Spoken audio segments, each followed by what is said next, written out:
अस्सलाम वालेकुम स्टूडेंट्स। हम उसी टॉपिक को फिर से कंटिन्यू करने वाले हैं जो हम स्टडी कर रहे थे। हम स्टडी कर रहे थे about the disorders which are related to our heart and which are related to our circulatory system. We have discussed four of the disorders which are related to our conducting system of heart, and today we will discuss about one more disorder which is related to our circulatory system, that is arteriosclerosis. क्या कहते हैं बेटा हम इसको? Arteriosclerosis. It is a disorder which is related to blood vessels. किससे relate है? Blood vessel से relate है। इसको हम कहते हैं आर्टीरियोसेक्लेरोसिस। तो किसको कहेंगे हम आर्टीरियोसेक्लेरोसिस? हम किसको कहते हैं? आर्टीरियोसेक्लेरोसिस हम एक्चुअली कहते हैं हार्डनिंग।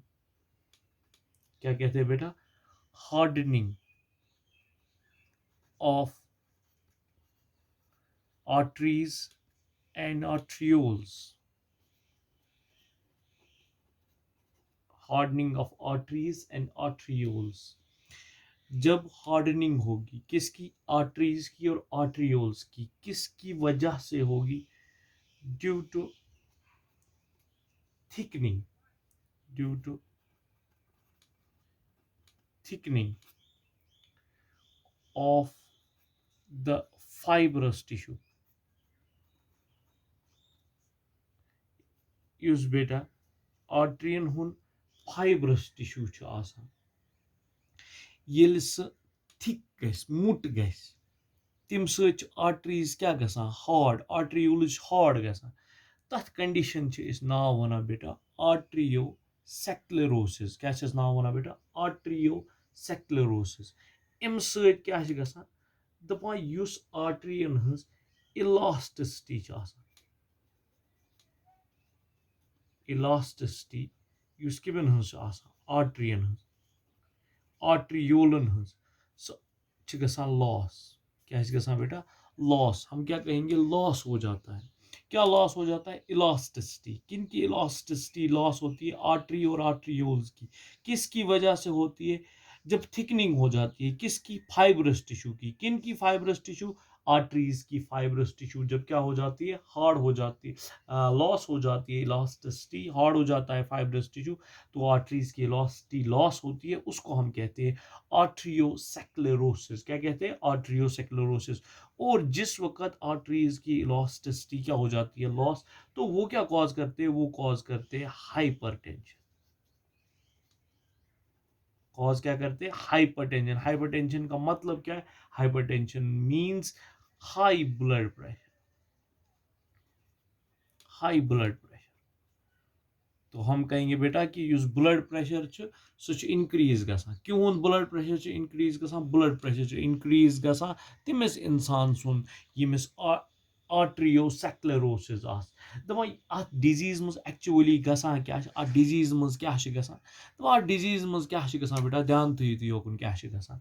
दपान अस निमून आर्टरी। क्या निमून बेटा? आर्टरी। यह निमन बह यह आर्टरी। दपान अत आर्टरी मज क्या गसान? अत आर्टरी मज गसान डिपोजिशन। क्या गसान?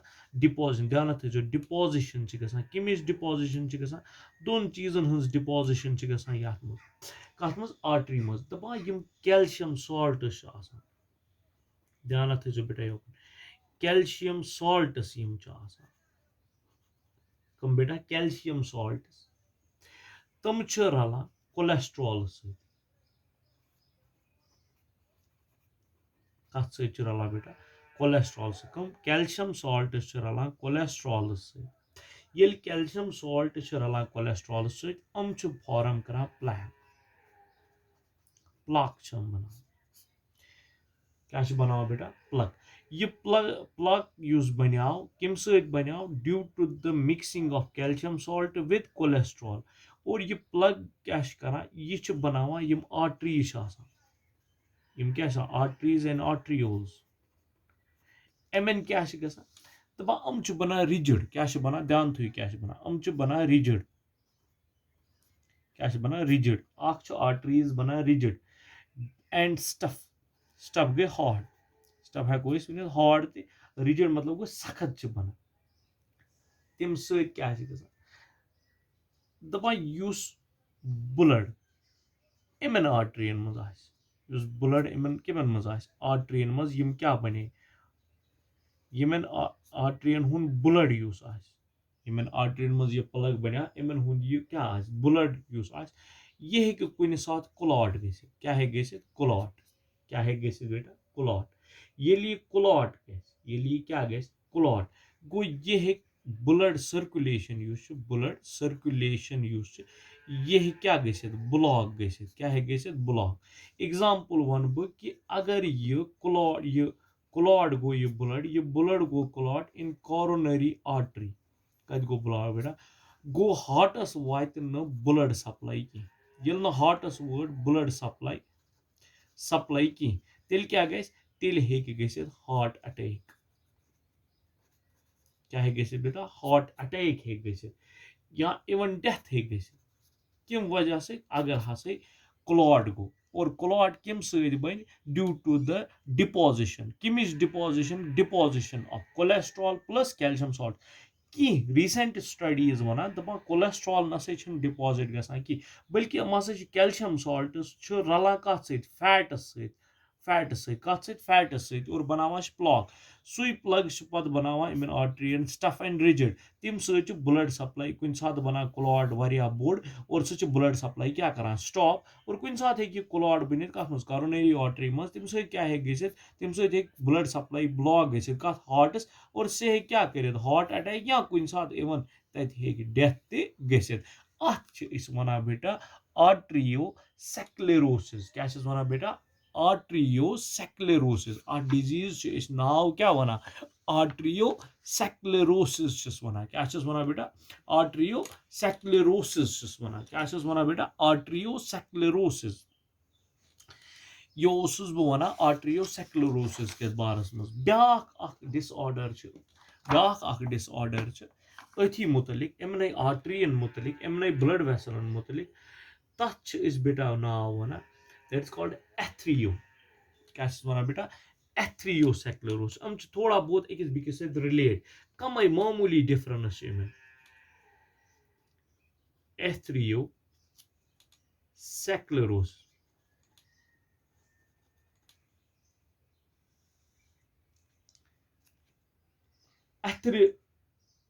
एथरियोसेक्लेरोसिस कत वना दपान एथरियोसेक्लेरोसिस कत वनान दपान ये क्या ये हार्डनिंग ऑफ आर्टरीज गसान की बल्कि ये गसान नैरोइंग किमन गसान narrowing of arteries and arterioles narrowing of arteries and arterioles गसान यथ मज एथरियोसेक्लेरोसिस मज गसान नैरोइंग हु गसान हार्डनिंग ते स्टफिंग ते ये गसान कि नैरोइंग ऑफ आर्टरीज कम गसान बाय द डिपोजिशन कमिच deposition of cholesterol or fat but not calcium salts calcium salt deposit गसान की बट क्या डिपॉजिट कोलेस्ट्रॉल बे क्या डिपॉजिट यहाँ गई फैट डिपॉजिट तम सम ल्यूमिन ऑफ द आर्टरीज क्या गसान नैरो और यह क्या करान दपान ये फैट गस डिपॉजिट अम क्या बना अम बना हार्ट प्लग बना हार्ट प्लग बना कत मज बना आर्टरी मज आर्टरीज मज बना हार्ट प्लग बना ठीक है बेटा हार्ट प्लग बना कत मज आर्टरी मज और सह क्या ब्लड सप्लाई ब्लड सप्लाई ये ब्लड सप्लाई गई स्टॉप क्या गई स्टॉप या गई कम लेस स्टॉप गई या गई कम कम सम क्योंकि अत बनित क्लॉट क्या बनित क्लॉट और यह क्लॉट मेनली ये थो ध्यान बेटा एथरियोसेक्लेरोसिस मज मेनली यह क्लॉट यह इन्वॉल्व करान मेनली कोरोनरी आर्टरी अत ज्यादा चांसेस कि यह कर यह कर यथ वनो यह करान ज्यादा अटैक कोरोनरी आर्टरी कत करान अटैक कोरोनरी आर्टरी और अत वनान एथरियोसेक्लेरोसिस क्या वनान बेटा नाव एथरियोसेक्लरोसिस वो कत वोन नाव एथरियोसेक्लरोसिस मतलब गो नैरोविंग कमिच नैरोविंग ऑफ आर्टरीज कम narrowing of arteries narrowing of arteries due to the deposition कमिच डिपोजिशन ऑफ फैट कमिच डिपोजिशन ऑफ फैट कत डिपोजिशन ऑफ फैट आर्टरीन मज तम सत प्लग बना और ये प्लग बनो तम सम सम ब्लड क्लॉट ब्लड ये क्लॉट गो ब्लड क्लॉट गसन सत क्लॉट बना और मेनली यह क्लॉट हेकान कत बन कॉर्नरी आर्टरी मज और एथरियोसेक्लेरोसिस ब्या नाव त वन एथिरोमा एथिरोमा क्या वन एथिरोमा एथिरोमा वन एथरियोसेक्लेरोसिस वन ये वन मे जो डिसऑर्डर्स वोन मे आर्टियोसेक्लेरोसिस ब्या वोन मे एथरियोसेक्लेरोसिस यथ वन ये क्लॉट बन ना कुन जाए बॉडी अंदर ये कुन जाए क्लॉट बन तथ वन थ्रोम्बोसिस क्या वन ये ब्लडस क्लॉट बन कुन जाए तथ वन थ्रोम्बोसिस और थ्रोम्बोसिस ये बन थ्रोम्बोसिस मीन्स या वन क्लॉट फॉर्मेशन या वनो क्लॉट फॉर्मेशन या वनो थ्रोम्बोसिस ये बॉडी मज यह कुन जाए गि ब्लड सप्लाई या गसान कम या क्या गसान स्टॉप और स्टॉपस मज हेकि डेथ गसित और अगर कम गस तथ इलाज तथ क्या इलाज तो यम केस मे वन कुस वन मे वन मे आर्टियोसेक्लेरोसिस ब्या वन मे एथरियोसेक्लेरोसिस यह आर्टियोसेक्लेरोसिस एथरियोसिस यह कित पे हेको क्या कर डिटेक्शन कित पे हेको कर डिटेक्शन कित पे हेको डिटेक्ट कर कि यह क्लॉट कत आर्टरी मज कतस सान बॉडी मज यह कित पे हेको डिटेक्ट कर दपा अम खतर टेक्निक करान क्या करान बेटा टेक्निक अम खतर करान कम खतर करान यह डिटैच करने बाबत कि यह कतस यह क्लॉट कतस अम खतर टेक्निक करान तथ one angiography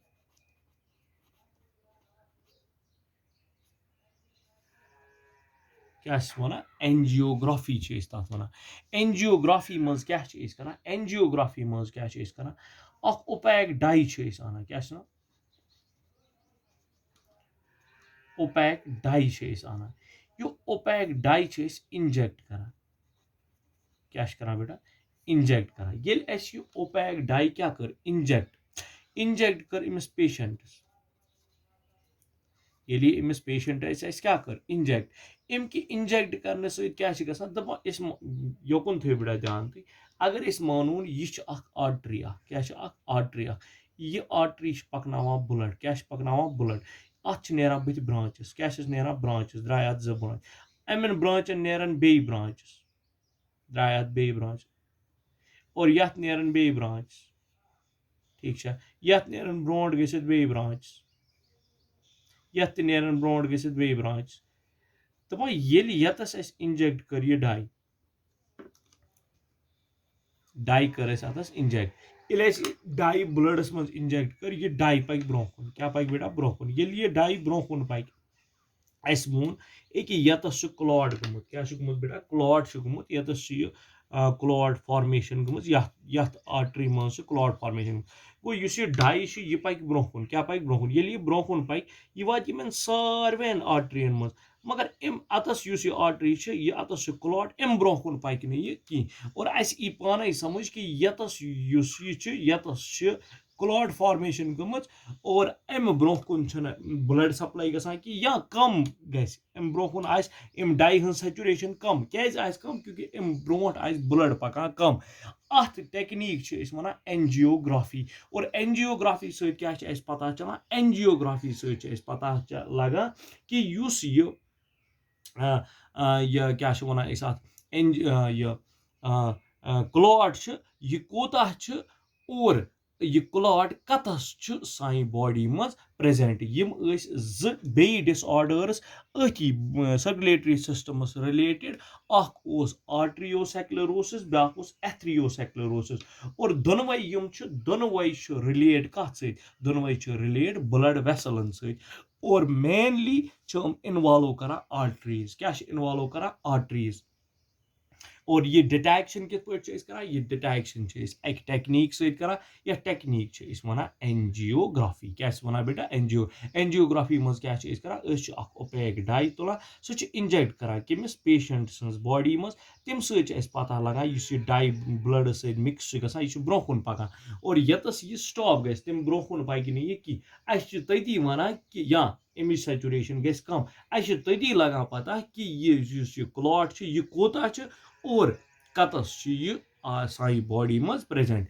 this is all about arteriosclerosis and atherosclerosis this is all for today और यही टॉपिक हम कंटिन्यू करेंगे आगे हैव ए नाइस डे